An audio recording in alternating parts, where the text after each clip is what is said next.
Hello students, this is video number 15 of combined translational and rotational motion। और topic जो हम पढ़ने वाले हैं इसके अंदर that is angular momentum in CTAR।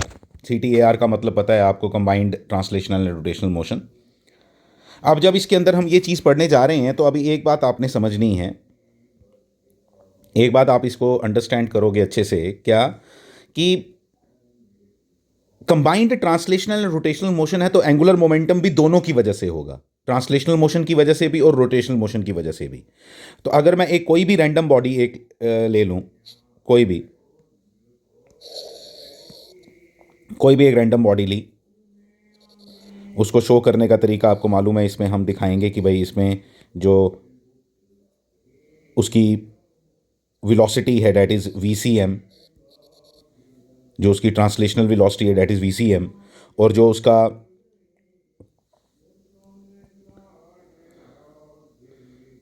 Angular momentum है, सॉरी एंगुलर वेलोसिटी है दैट इज़ ओमेगा,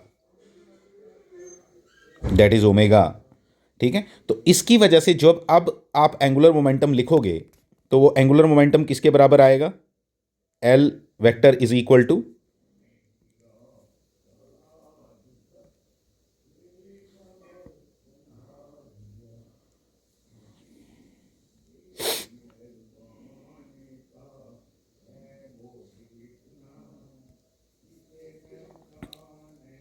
देखो L vector will be equal to ICM का मतलब समझे आप? Moment of inertia about centre of mass, about the axis passing through centre of mass, into omega. I omega angular momentum का formula होता है, आपको अच्छे से मालूम है, plus M RCM cross VCM। ये आपका फॉर्मूला बन गया।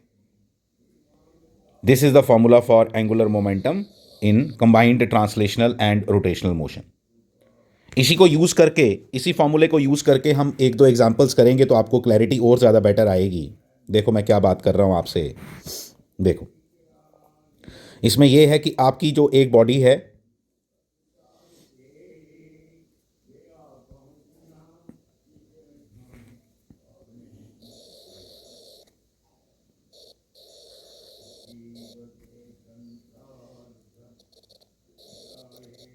एक मैंने ये एग्जांपल ले लिया, आप इसको एक आपकी फर्स्ट प्रॉब्लम मान लो इसको। मैं अभी बताता हूँ क्या क्वेश्चन है इसका। VCM इसकी ट्रांसलेशनल वेलोसिटी, पॉइंट A की हम एंगुलर मोमेंटम निकालना चाहते हैं, पॉइंट B पे भी एंगुलर मोमेंटम निकालना चाहते हैं, और पॉइंट C पे भी एंगुलर मोमेंटम निकालना चाहते हैं, ठीक है। और ये जो रॉड है ये घूम भी रही है with angular velocity omega. Fine, इतनी बात आ गई। अब मैं लिखूंगा, ध्यान देना प्लीज, LA लिखता हूं और आप साथ साथ में समझने की कोशिश करना जरा। LA vector will be equal to ICM क्या होगा इसका? आपको बड़े अच्छे से मालूम है, आई होप कि आपको ये समझ आएगा। Where M is the mass of the rod, ठीक है, वो यहां लिख लेना चाहिए, M is the mass of the rod, obviously given होगा वो। L is the length of the rod, ML square upon 12 into omega, ML square upon 12 into omega, minus, ध्यान देना प्लीज, अब माइनस क्यों डाला ये भी मैं आपको बताऊंगा। आप एंगुलर मोमेंटम की डायरेक्शन देखो जरा। एंगुलर मोमेंटम की जो डायरेक्शन है, ये जो एंगुलर मोमेंटम आपने लिखा, ये पॉजिटिव आया कि नेगेटिव आया? ठीक है, इसको हमने पॉजिटिव माना। हमने पॉजिटिव इसलिए माना क्योंकि आपको मालूम है ये जो एंगुलर मोमेंटम हम इस आई ओमेगा की टर्म्स में लिखते हैं ना, इसमें एंगुलर मोमेंटम की जो डायरेक्शन है वो कौन बताता है? ओमेगा। जो ओमेगा की डायरेक्शन होगी वही इसकी डायरेक्शन होगी। और ओमेगा की डायरेक्शन यहां कैसी है? ओमेगा की डायरेक्शन क्या है? Curl your fingers in the direction of omega, in the direction of rotation, and thumb will give you the direction of the omega. तो इसलिए इसकी डायरेक्शन कैसी आई? इसकी डायरेक्शन मैं यहां लिख देता हूं क्रॉस आई, इसकी डायरेक्शन क्रॉस आई। चलो मैं अभी थोड़ी देर और अच्छे से कर देता हूं, प्लस लिख देता हूं यहां, ठीक है। प्लस लिखा, प्लस साथ में क्या लिखा? प्लस आप समझना जरा क्या लिखूंगा, प्लस M VCM, समझ आ गया आपको, इंटू L बाई टू। ये तो आ गया इस फॉर्मूले के अकॉर्डिंग, ये इस फॉर्मूले के अकॉर्डिंग मैंने लिख दिया। अब मुझे समझना जो इसमें ये इंपॉर्टेंट बात ये है, ये समझना यहाँ क्रूशल है मेरे लिए कि ये इसका डायरेक्शन कैसी है, इसकी डायरेक्शन कैसी है, डायरेक्शन सब आपको निकालनी सिखाई है। आप दोबारा मैं आपके लिए रिपीट कर देता हूं, मैं आपके लिए रिपीट कर देता हूं। इसमें आपको, आप मुझे बताओ, इसमें जो L/2 क्यों लिया, क्योंकि ये RCM लिखा है ना।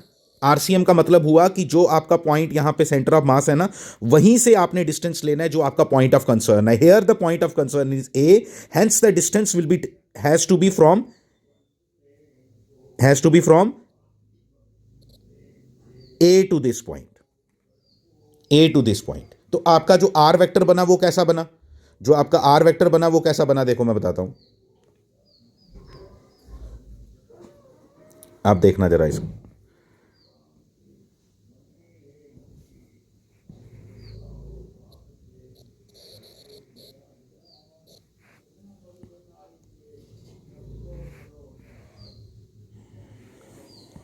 जो आपका आर वेक्टर बना वो यहां बना, ये है आपका आर वेक्टर। इसकी वैल्यू मैंने आपको L/2 पता है, क्योंकि ये डिस्टेंस मुझे यहां से लेके यहां तक का लेना है, ठीक है। तो इसलिए आर बाई, अब क्या करना है आपने, आप देखो जरा, ये आपका RCM हो गया, ये आपका RCM वेक्टर हो गया, ठीक है। आपने अपने राइट हैंड थंब रूल लगाना है। राइट हैंड थंब रूल लगा के देखो, आपको लगाना आना चाहिए। मैं आपको बता देता हूं, आपको लगाना आना चाहिए। आपको कहां से कहां तक मूव करना है, आपको RCM से किसकी तरफ जाना है, VCM की तरफ। तो जब आप RCM से VCM की तरफ, यहां से यहां, यहां से यहां, ठीक है। तो जब आप RCM से VCM की तरफ जाओगे तो आप अपने जरा फिंगर्स को देखो और किस तरह से राइट हैंड थंब रूल लगाओगे। लेट मी टेल यू, जो आपका आंसर आएगा, that answer will be dot, वो डॉट आएगा। इसलिए जो आपका LA आया ना, एक ही लाइन में मुझे लिख देना चाहिए था पहले ही, एक ही लाइन में लिख देना चाहिए था पहले ही, क्या, ML² ω/12 minus MVCM L/2, that's it. ये आपका आंसर आया। और आपको इस तरह से एंगुलर मोमेंटम लिखना बड़े अच्छे से आना चाहिए। ये इसी बात पे हमने जो क्रूशल ये बात है हमारे लिए, जो हमें समझना इंपॉर्टेंट है यहाँ। अब इसके आगे LB निकालो, LB निकालो, LB, उसको देखो जरा किस तरह से हम उसकी क्या हमारी तरीका रहेगा उसको करने का।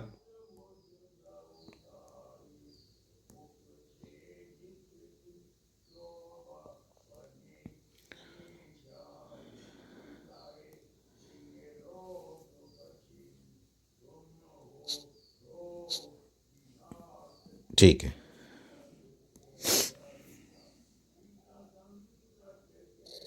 ये पॉइंट है आपका, जो हमें इस समय इसका B पॉइंट पे हमने एंगुलर मोमेंटम निकालना है। यही आपका सेंटर ऑफ मास वाला पॉइंट है। इसलिए जब आप LB वेक्टर लिखोगे ना, आपका RCM 0 हो गया, ये आपको दिखाई देना चाहिए, क्योंकि इस पॉइंट, यही RCM यही है, तो इसका डिस्टेंस RCM से कितना हुआ, 0 ही हुआ, ठीक है। तो इस, सॉरी, सेंटर ऑफ मास से कितना हुआ, 0, इसलिए वो तो आएगा नहीं, इसलिए ये ज़्यादा सिंपल हो गया, इसमें कोई मुश्किल है नहीं। इसका आंसर सीधा आ गया, ML² ω/12। ये आ गया आपका LB वेक्टर, वेरी सिंपल, ठीक है। अब देखो, अब इसमें ज़रा समझने की क्या बात है वो ज़रा भी ध्यान देना। अब इसके आगे क्या करेंगे, अब इसके आगे क्या निकालना है आपने, RCM निकालना है ना, आपने LC निकालना है, ठीक है। एक डिफरेंट फॉर्मेट में मैं काम कर रहा हूँ, I am learning on this, क्योंकि आप बोलते थे छोटा छोटा आ जाता है कई बार, तो that is why I am working on some different platform. तो इसलिए इसको अब ज़रा अच्छे से, थोड़ा मेरे को भी इसको एक्वेंटेंसेस में टाइम लगेगा, तो इसलिए मेरे साथ थोड़ा सा कॉपरेट करना आप। LC वेक्टर किसके बराबर आएगा, LC वेक्टर आप बताओ। LC वेक्टर जो आएगा वो किसके बराबर आएगा, date is equal to ML² ω/12, ध्यान देना। अब इसमें LC में क्या सीखने वाली बात है, वो इंपॉर्टेंट ये है कि जो आपका VCM वेक्टर कहाँ है, वो तो ये है। तो जो आपका RCM वेक्टर है वो कहाँ है, वो तो ये होगा। डिस्टेंस L/2 है, वो तो हमें मालूम है, ठीक है। A से भी डिस्टेंस B का L/2 है, और C से भी B का डिस्टेंस L/2 है। B जो है वो यहाँ पे सेंटर ऑफ मास है, ठीक है। B जो है वो सेंटर ऑफ मास है, इसमें आपको कोई डिफिकल्टी आनी नहीं चाहिए। तो इसलिए ये आ गया। अब जब आप इसका लगाओगे तो ये भी क्रॉस आएगा, इसलिए ये प्लस आएगा। आपको समझ आना चाहिए ये प्लस क्यों आया।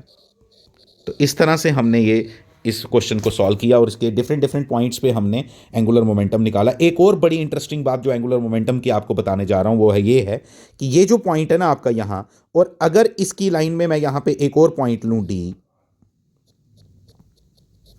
और यहाँ पे एल डी निकालूँ, आप एल डी की बात ज़रा समझना अच्छे से। एल डी जब आप निकालने लगोगे, आप प्लीज़ मेरी बात ध्यान से सुनना, हाँ? ये तो सेम ही आना है सब में, ये तो सब में सेम आना है, रोटेशनल मोशन में तो कोई फर्क नहीं है। लेकिन जब पॉइंट डी का एंगुलर मोमेंटम निकालूंगा, ठीक है, तो पॉइंट डी के अबाउट एंगुलर मोमेंटम निकालूंगा तो क्या बनेगा इसका, देखो। अब ये जो डिस्टेंस आया, ये है आरसीएम वेक्टर, ठीक है। लेकिन उसका तो आपने सिर्फ परपेंडिकुलर कंपोनेंट लेना होता है, ये तो वो भी एल बाई टू ही है, ठीक है ना, वो भी एल बाई टू ही है। तो जब एल बाई टू है तो इसलिए एक बात हमने यहां से सीखी कि जो पॉइंट्स एक ही लाइन में होते हैं ना, देख रहे हो इधर, मान लो ई, तो ये सारे पॉइंट्स का एंगुलर मोमेंटम, ये जितने भी पॉइंट्स एक ही लाइन में होंगे उन सब पॉइंट्स का एंगुलर मोमेंटम, जैसे यहां पे मैं लिखूंगा L D, L D angular momentum जो होगा वो एल सी एंगुलर मोमेंटम के बराबर होगा, इक्वल टू एल ई ही होगा। तो एक लाइन के जितने भी होंगे उन सब का एंगुलर मोमेंटम जो आता है वो बराबर आता है। यहाँ से एक और इन्फॉर्मेशन जो है वो हमने अंडरस्टैंड की, ये एक को अच्छे से अपने पास नोट करके रखो, ये इंपॉर्टेंट चीज़ें हैं। अब नेक्स्ट प्रॉब्लम देखो, नेक्स्ट प्रॉब्लम में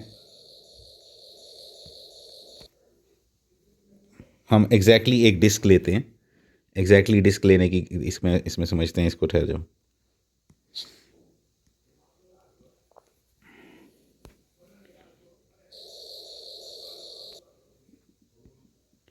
एक डिस्क आ गई, ठीक है। अब ये जो डिस्क है इसका मास कितना है, डिस्क जो है इसका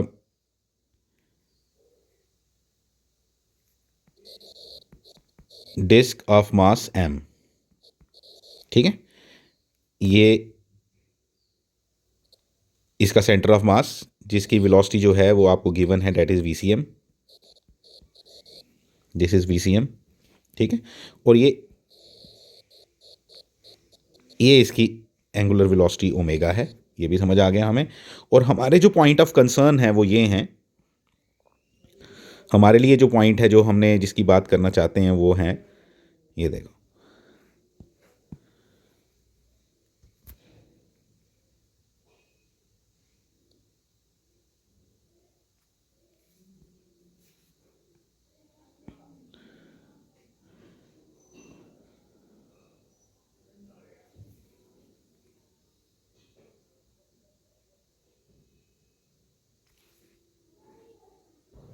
जो हमारे पॉइंट ऑफ कंसर्न है ना, जहाँ पे हमने इस बार एंगुलर मोमेंटम निकालना है वो मैंने यहाँ बना दिए, वो बिल्कुल ये आपका सेंटर ऑफ मास है, तो उसी के अलोंग आपके पॉइंट्स हैं ये वाले,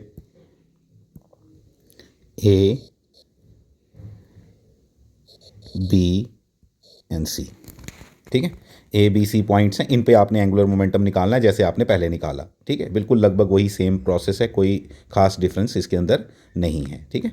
अब आपने इसमें जो देखना है वो ये है, देखो कैसे देखेंगे, एल ए फॉर्मूला आपको याद होना चाहिए, ठीक है। दो पार्ट्स हैं उसके, बस और कुछ नहीं, फार्मूला क्या याद करना है, ठीक है।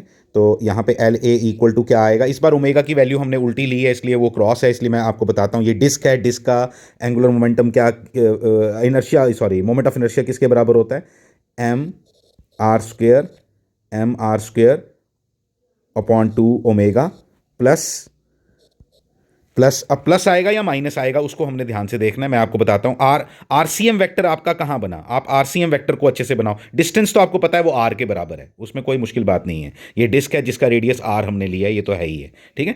तो मैं क्या कह रहा हूं कि आरसीएम वेक्टर कहां बनेगा उसको अगर जरा मैं ध्यान से देखूं तो आरसीएम वेक्टर इसका ऐसे बनेगा, देखना, आरसीएम वेक्टर जो बनेगा वो ऐसा बनेगा, क्या हो रहा,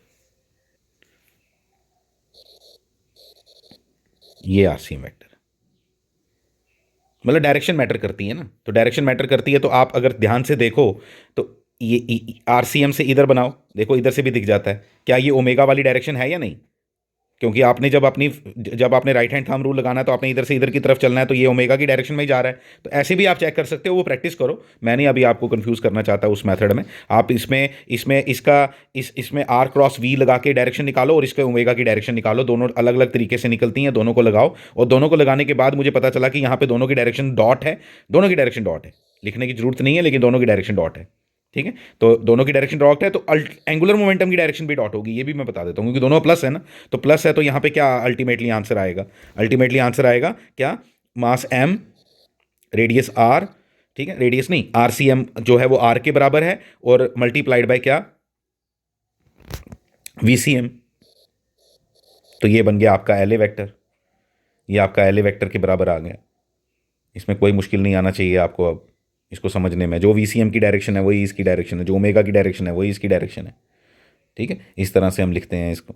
फिर उसके बाद एल बी, एल बी तो है ही सिंपल, एल बी तो होता ही सिंपल है, एल बी किसके बराबर आ गया, एल बी बराबर आएगा, एल बी आएगा M R square omega upon two I omega, I C M omega, हमेशा सी एम, ये भी याद रखो, हमेशा सी एम आ रहा है, तो ये भी डॉट ही आया। फिर उसके बाद आता है एल सी, यहाँ थोड़ी सी चेंज आएगी, थोड़ी सी चेंज आएगी, क्या, पहले ये तो चेंज होना नहीं, ठीक है, हम सीख रहे हैं आहिस्ता आहिस्ता करके, स्लोली स्लोली एंगुलर मोमेंटम कैसे लिखते हैं। ये माइनस आएगा, क्यों माइनस आएगा उसको भी आप समझो अच्छे से, क्योंकि इस बार जो आरसीएम वेक्टर आएगा वो इधर आएगा, सी से इधर नीचे वाले पॉइंट के लिए, क्योंकि उसकी डायरेक्शन सी से इधर की तरफ लेनी है ना आपने, ठीक है, तो ये माइनस आएगा, माइनस क्यों आएगा, क्योंकि ये क्रॉस आएगा, क्योंकि ये डॉट है और वो क्रॉस है, इसलिए माइनस आ रहा है, ये समझना है आपने। और एलसी वेक्टर जो आएगा वो डॉट आएगा, क्योंकि आपने डॉट वाले को क्या लिया हुआ है, पॉजिटिव, तो पॉजिटिव इसको लिया है, तो इसका मतलब आप जिस जो भी आंसर, अगर आपका आंसर नेगेटिव आया तो इसका मतलब एलसी जो हो गया वो क्रॉस हो गया। लेकिन जब आपने पॉजिटिव किसको कंसिडर कर लिया हुआ है, डॉट वाले को, आपने डॉट वाले को पॉजिटिव माना ना, ऐसा कोई रूल थोड़ा कि डॉट वाले को पॉजिटिव मानना है, क्रॉस वाले को नेगेटिव मानना है, ठीक है, लेकिन आपने डॉट वाले को पॉजिटिव माना है, इसलिए आप बोलोगे कि जो एलसी एलसी का आंसर आएगा वो डॉट वाला आंसर आएगा, ठीक है। तो अगर नेगेटिव आया तो आप बोलोगे कि हमारी अजम्पशन गलत थी, डॉट वाला नेगेटिव आएगा, ठीक है। तो माइनस क्या बना, माइनस वही, माइनस तो वही आएगा M R V C M, ये बना।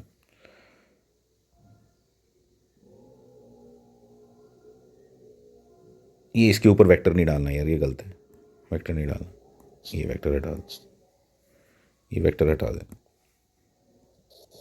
ठीक है। तो ये बन गया आपका, ये हमने इस वीडियो में, मैं अभी थोड़ा छोटा ही वीडियो बनाया क्योंकि मैंने बोला ना आपको कि I am working on some other platform, तो इसलिए आपको थोड़ा सा अभी मैं स्लो ही चलूँगा इस वीडियो में, ठीक है।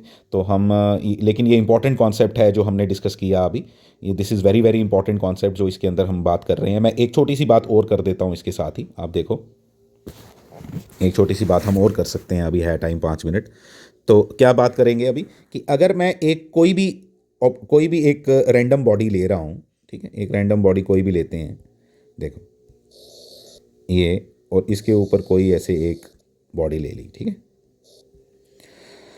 ये जो बॉडी है इसकी acceleration in this direction is a x, linear acceleration A x है सेंटर ऑफ मास की, और ये ए वाई है, और इसकी एंगुलर एक्सेलरेशन अगर क्या है, अल्फा है। तो जब इसकी इक्वेशंस लिखेंगे तो किस तरह से लिखेंगे आप समझना, सिंपल, आपको मालूम है, एक तो आप बड़े अच्छे से क्लियर है आप लोगों को कि F net in X direction, F net in X direction, इसको ऐसे लिखता हूं,